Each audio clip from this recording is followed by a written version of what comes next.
In the heart of Europe, a new giant stirred. The year was 1569. In the city of Lublin, two great nations, the Kingdom of Poland and the Grand Duchy of Lithuania, came together.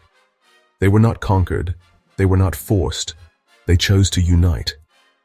This was the birth of the Polish-Lithuanian Commonwealth, a state unlike any other. It was a republic led by a king, a vast land of sprawling forests, fertile plains, and bustling cities. The century that followed the Union of Lublin is often called the Commonwealth's Golden Age. This was a time of prosperity, cultural flowering, and immense power. King Stephen Bathory, a Transylvanian prince elected to the throne, was a brilliant military commander who reformed the army and pushed back the armies of Muscovy. Then came the long reign of the Vasa dynasty, starting with Sigismund III. The University of Krakow was a beacon of knowledge, attracting scholars from all over Europe, including the great astronomer Nicholas Copernicus, who had studied there earlier. Most remarkably, in an age when religious wars tore other European nations apart, the Commonwealth practiced a level of religious tolerance that was almost unheard of. The government of the Commonwealth was a political experiment, a system that fascinated and baffled outsiders. It was often called a republic of nobles or a nobles' democracy. At its heart was a concept known as the Golden Liberty. This was the right of any single member of the Sejm to shout, "Nie pozwalam," I do not allow, which could not only block a piece of legislation but could dissolve the entire parliamentary session.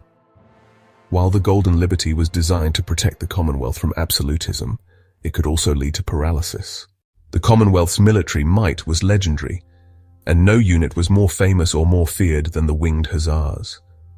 Clad in gleaming plate armor and wearing large feathered wings on their backs that made a terrifying sound as they charged, they were an awe-inspiring sight. In 1605, at the Battle of Kirchholm, a small Polish-Lithuanian force of just a few thousand men, led by the brilliant commander Jan Karol Chodkiewicz, faced a much larger Swedish army. The Hussars led a decisive charge that utterly crushed the Swedes in a matter of hours. Decades later, in 1683, the Commonwealth answered a call for help from Vienna, which was under siege by the massive army of the Ottoman Empire. King John III Sobieski led a combined European force with the Winged Hussars at its core in one of the largest cavalry charges in history, breaking the siege and saving the city. In the middle of the 17th century, the Golden Age came to a violent and catastrophic end. A period of devastating wars, known in Polish history as the Deluge, swept over the Commonwealth like a biblical flood. It began in 1648 with a massive uprising of the Cossacks in Ukraine, led by Bohdan Khmelnytsky. In 1654, Russia, claiming to be the protector of the Orthodox faith, invaded from the east. The next year, in 1655, Sweden invaded from the north. They swept through the country, capturing Warsaw and Krakow. The period of the Deluge was a time of immense suffering. It is estimated that the Commonwealth lost nearly a third of its population to war, famine, and plague. The defense of the Jasna Gora monastery in Czestochowa against the Swedes became a powerful symbol of national and Catholic resistance. Slowly, miraculously, the Commonwealth fought back. A guerrilla war erupted across the country, led by figures like Stefan Czarniecki. The century after the Deluge was a period of slow, painful decline. The Commonwealth was like a wounded giant, still immense in size but lacking the strength and vitality it once possessed. The political system, once a source of pride, now became a source of chronic weakness. The liberum veto was no longer a tool of consensus, but a weapon of obstruction. During this time, the great magnate families became more powerful than the king himself. Families like the Radziwills, the Potokis, and the Czartoryskis controlled vast private estates that were like kingdoms within the kingdom. Foreign ambassadors from Russia, Prussia, and Austria openly bribed nobles in the Sejm to disrupt its proceedings, ensuring that the Commonwealth remained weak and unable to reform itself. The Commonwealth's neighbors, the rising absolutist powers of Russia, Prussia, and Austria, had watched its decline with greedy eyes. The pretext for the first partition came in 1772. Citing the need to restore order in the supposedly anarchic Commonwealth, the three powers moved their armies across the border and seized large chunks of its territory. The shock of the first partition finally awakened a powerful reform movement.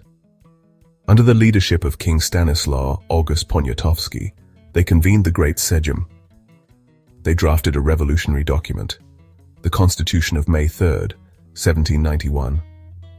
It was the first modern codified constitution in Europe, and the second in the world after that of the United States.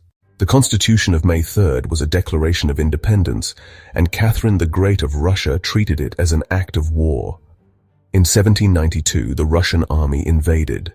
This was the war in defense of the Constitution. The Polish army fought bravely under leaders like Tadeusz Kościuszko, a veteran of the American Revolutionary War. In 1794, one last desperate uprising erupted. The Kościuszko uprising was a true people's war. At the Battle of Rakławice, these peasant scythemen famously overran Russian artillery batteries. For a few months, the rebels fought with incredible courage, but the odds were impossible. The uprising was brutally crushed. In 1795, Russia, Prussia, and Austria decided to finish the job. They carried out the third and final partition, erasing the Commonwealth from the map of Europe. King Stanislaw August Poniatowski was forced to abdicate. After more than 2 centuries of existence, the Great Republic had vanished. A superpower had disappeared, swallowed whole by its rivals. The Polish-Lithuanian Commonwealth was gone, but it was not forgotten. For 123 years, there would be no Polish or Lithuanian state. But the memory of the Commonwealth lived on in the hearts and minds of its people. The Commonwealth left behind a rich political and intellectual heritage. Its traditions of liberty, citizenship, and constitutionalism became an inspiration for future generations of freedom fighters. This legacy would echo through the uprisings of the 19th century and would find its ultimate triumph in the rebirth of Poland and Lithuania as independent nations in 1918.